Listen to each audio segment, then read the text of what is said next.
This is the Russians in America's backyard. The two supersonic bombers touched down in Venezuela after a 13-hour flight, which took them over the Arctic and Atlantic Oceans, tailed some of the way by NATO fighters. They were welcomed by Venezuelan President Hugo Chavez with a message to his friend Fidel Castro. Russian planes, strategic bombers, the Tu-160s, have landed in Venezuela. Yes, so that you hurt, poor Yankees.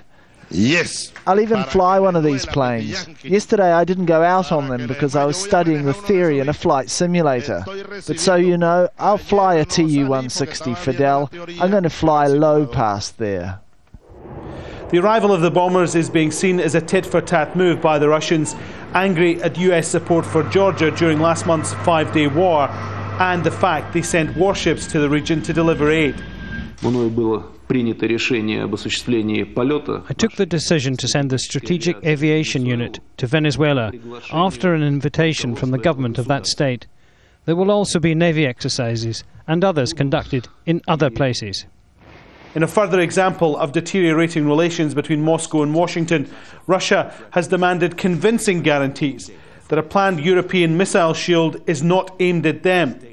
Foreign Minister Sergei Lavrov has been to Poland, which will host interceptor missiles for the US system, and said he wants to talk.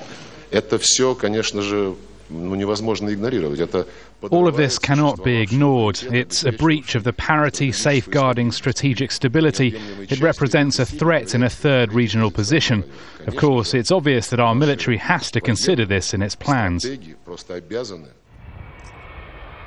Russia has warned there could be military consequences if Poland goes ahead with the missile shield without specifying what form that might take.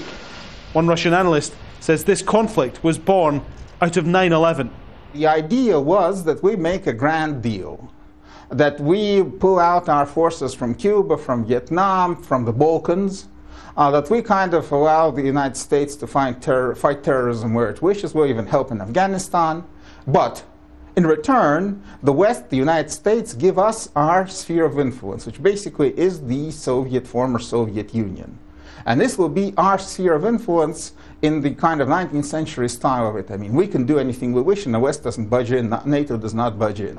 With words and actions, the Russians have made their displeasure with America absolutely clear. Relations between the two countries are now running at their lowest level in years, and the number of conflict points is growing. Alan Fisher, Al Jazeera, Moscow.